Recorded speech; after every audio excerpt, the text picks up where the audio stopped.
নমস্কার বন্ধুরা, দিতির রান্নাঘর উইথ ব্লগ চ্যানেলে আপনাদের প্রত্যেককে স্বাগত। দেখুন, আজকে নিয়ে চলে এসেছি সম্পূর্ণ নিরামিষ কাশ্মীরি আলুর দম। তো আজকের এই রান্নাটা আমি কিভাবে করেছি চলুন দেখে নিন। তো দেখুন বন্ধুরা, কাশ্মীরি আলুর দম করার জন্যে আমি কড়াইতে সাদা তেলটা গরম করে নিচ্ছি খুব ভালোভাবে। আর অবশ্যই কাশ্মীরি আলুর দম কিন্তু সাদা তেলেই করতে চেষ্টা করবেন।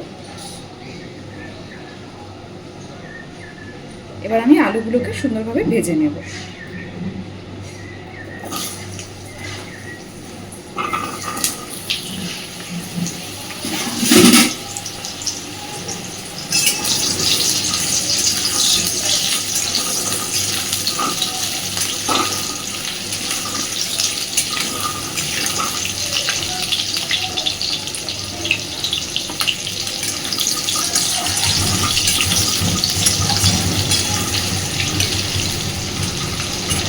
আলুগুলোর ভেতরে দিয়ে দেবো অল্প পরিমাণে তেল, অল্প পরিমাণে লবণ,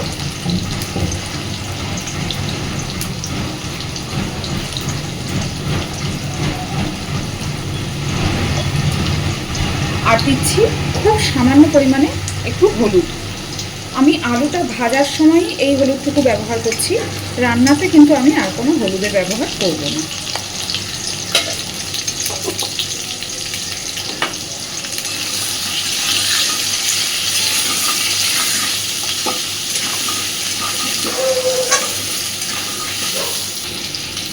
দেখুন, আলুগুলোকে আমি খুব সুন্দরভাবে ভেজে ফেলেছি। এবার আলুগুলো তুলে নেব।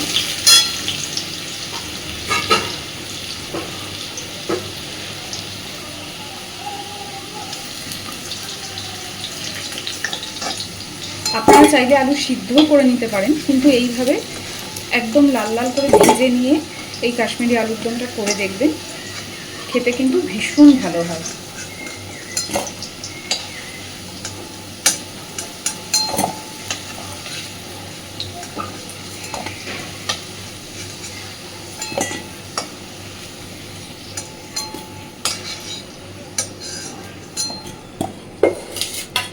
এইবার আমি এই তেলের মধ্যেই একে একে দিয়ে দিচ্ছি ফোড়নে একটা শুকনো লঙ্কা,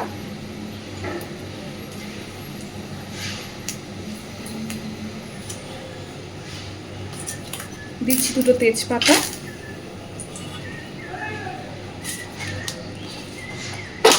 আর দিচ্ছি একটু আস্ত জিরে।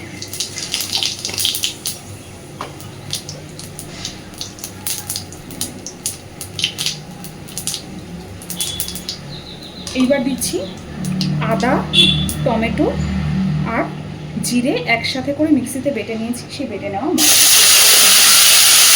আবারও বলি, এখানে দিয়েছি আদা, জিরে আর টমেটো। খুব ভালোভাবে মশলাটাকে এবার কষে নিতে হবে। আর মশলাটা কষানোর সময় গ্যাসের ফ্লেমটাকে একটু কমই রাখতে হবে, তাতে মশলার কষাটা ভালো হবে। অল্প একটু জলও দিয়ে দিচ্ছি যাতে মশলা পুড়ে না যায়।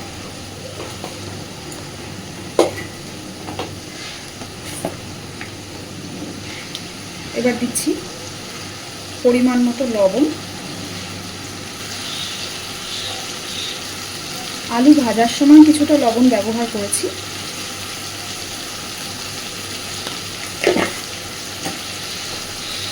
যেহেতু নিরামিষ কাশ্মীরি আলুর দম, তাই দিচ্ছি একটু চিনি।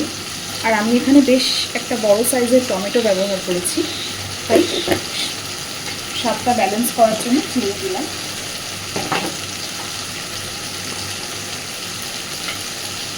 দিচ্ছি লঙ্কা গুঁড়ো, তবে এখানে আমি ঝাল লঙ্কা গুঁড়ো আর কাশ্মীরি লঙ্কা গুঁড়ো একসাথে মিক্সড করে রেখেছি।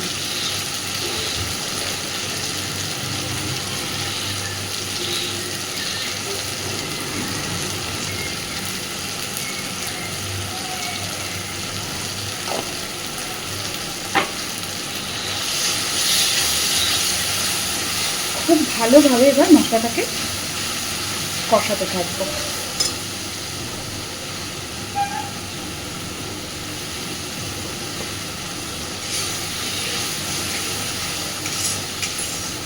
হলুদ ছাড়াও দেখুন কি অপূর্ব সুন্দর একটা কালার এসেছে।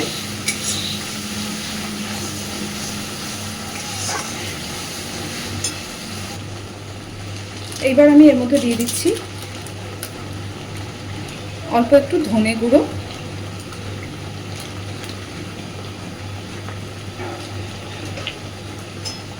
খুব ভালোভাবে আবারও মিশিয়ে দেব।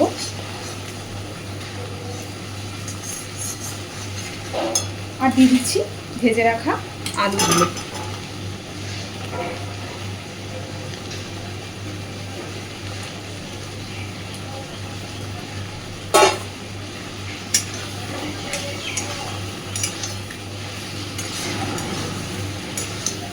ধনে গুঁড়োটা অনেকটাই পরে দিয়েছি, মশলাটা কষে বেশ ভালো মতো তেল ছেড়ে গেছে, তারপরে ধনে গুঁড়োটা ব্যবহার করেছি। আলুগুলো দেওয়ার পরে অ্যাকচুয়ালি আমার একটু ঠান্ডাও লেগেছে, তো আলুগুলো দেওয়ার পরে মিনিট 2-3 ভালোভাবে মশলার সাথে কষে নেব।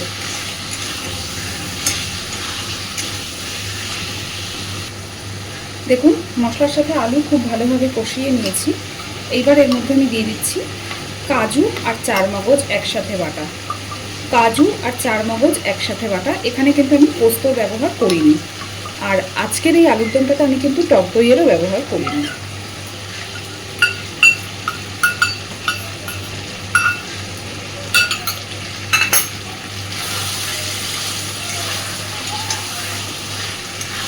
কাজু আর চারমগজটাকে দিয়েও 1-1.5 মিনিট ভালোভাবে সব কিছু মিশিয়ে নেব।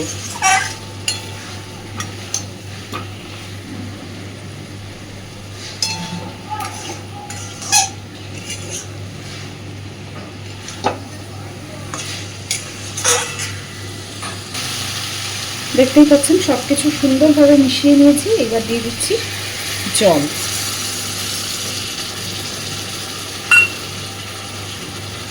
আলু কিন্তু শুধু সেই ভাজার সময়তেই যা হলুদের ব্যবহার করেছি একটুখানি, তারপরে আর কোনো রকম হলুদের ব্যবহার এই রান্নাটাতে করিনি। কিন্তু আশা করি আপনারা বুঝতে পারছেন কত সুন্দর একটা কালার এসেছে।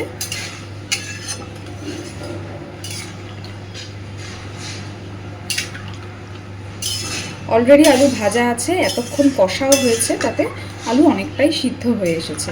আর বাকিটা এবারে সিদ্ধ হয়ে যাবে। তো আমি ঢাকা দিয়ে দেবো মিনিট 5-এর জন্য। তো দেখুন বন্ধুরা, আলুর দমটা সুন্দরভাবে ফুটেও গেছে, সব কিছু সিদ্ধও হয়ে গেছে খুব ভালো। দেখুন সব কিছু খুব সুন্দরভাবে সিদ্ধও হয়ে গেছে। এবার গ্যাসের ফ্লেমটাকে আমি একদম কমিয়ে দিয়েছি। এর মধ্যে এবার আমি দিয়ে দিচ্ছি পরিমাণ মতো ঘি। খুব বেশি দেব না,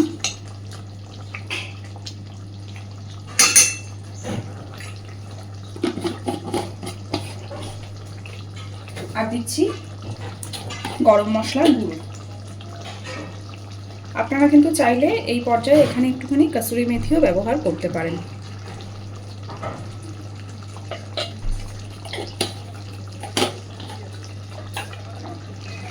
খুব ভালোভাবে সব কিছুকে মিশিয়ে দেব।